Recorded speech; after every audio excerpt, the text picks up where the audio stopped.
Hey Innisfil, it's time to cook dinner again. Today we're having coleslaw, roasted potatoes, and baked chicken in the oven with a coffee rub on it. So let's get cooking. Our finished meal is baked chicken, baked potatoes, and coleslaw. These are the ingredients we'll use to make the dressing for our coleslaw.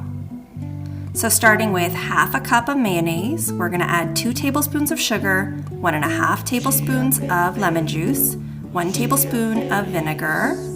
We're also going to add 1/4 of a teaspoon of salt and 1/2 of a teaspoon of black pepper. We're going to mix it like our life depends on it. Okay, now we're going to mix it like our coleslaw depends on it.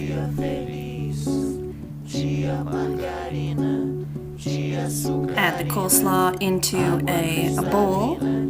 You might want to choose a larger bowl than I did. It made it a little tough to mix. Put your dressing in on top.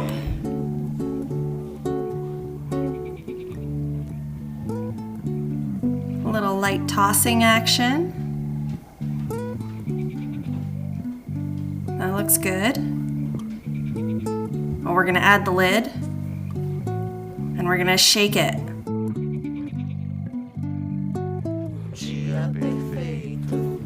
Now these are the ingredients we're going to use in our coffee rub. Okay, we've got 2 tablespoons of coffee beans, 1 tablespoon coriander, 1 tablespoon of cumin seeds, and 2 tablespoons of peppercorns. We're going to grind them up. Okay, now to everything we just ground up, we're going to add 1 tablespoon of chili pepper, 2 tablespoons of garlic powder, 2 tablespoons of onion powder, 2 tablespoons of paprika, and 2 tablespoons of brown sugar. And now we mix, mix, mix, mix, mix, mix, more mixing, keep mixing, almost mixed, almost mixed. Time to do the whole chicken. In my family, some of us like dark, some of us like light, so this is really cost effective to get it all done in one meal. We're going to go ahead and we are going to take a very sharp knife. We're going to determine where the spine is. You're going to put all your body weight behind that very sharp knife and you are going to cut the spine out of the chicken. It's actually a lot easier than you think, but use a very sharp, big knife, Press down on the breasts. And I like to separate ours because eventually they need to be cut anyway, and I already have a cutting board all dirty and a knife all dirty at this point anyway.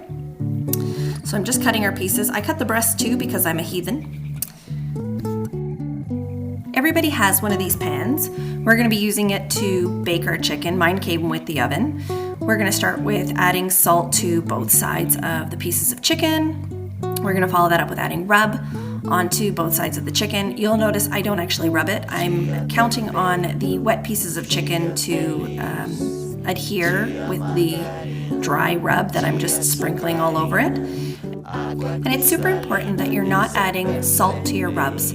That means that you have a lack of control for how much salt you're actually going to add to your food. And if you decide you like the flavor and you want more of the spice flavor to come out, you'd have to add more rub, which means inherently adding more salt to your food.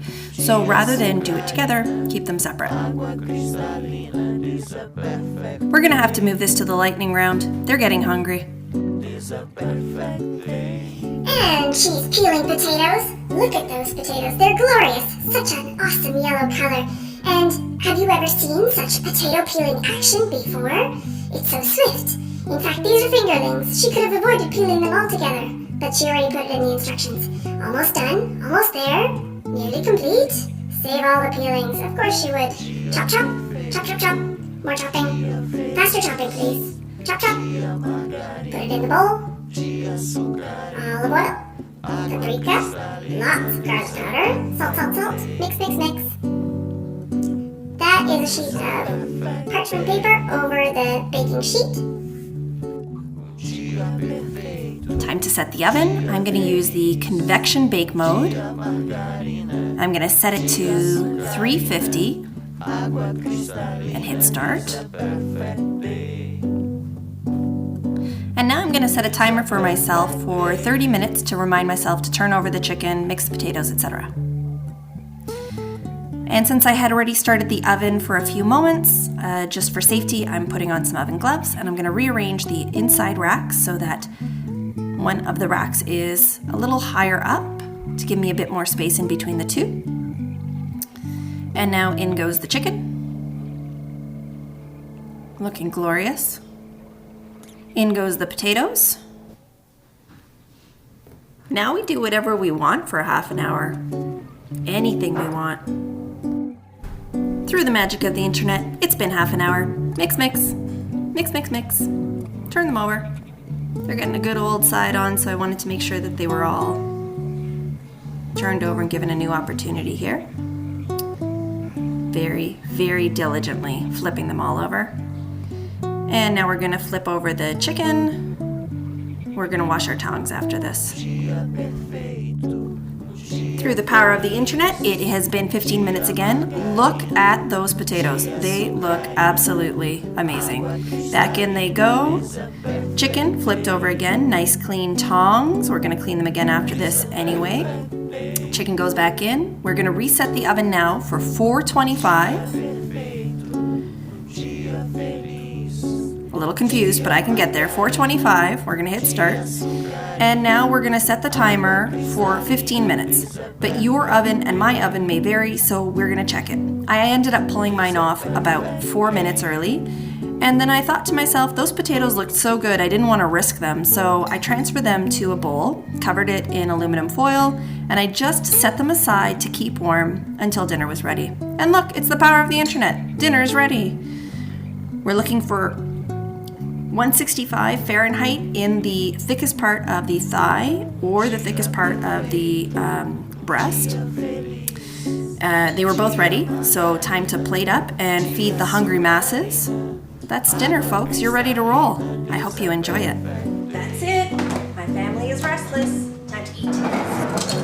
Innisfil, it's time for dinner again. And if you have a stomach and you're used to putting food in it, now it's time to cook the food.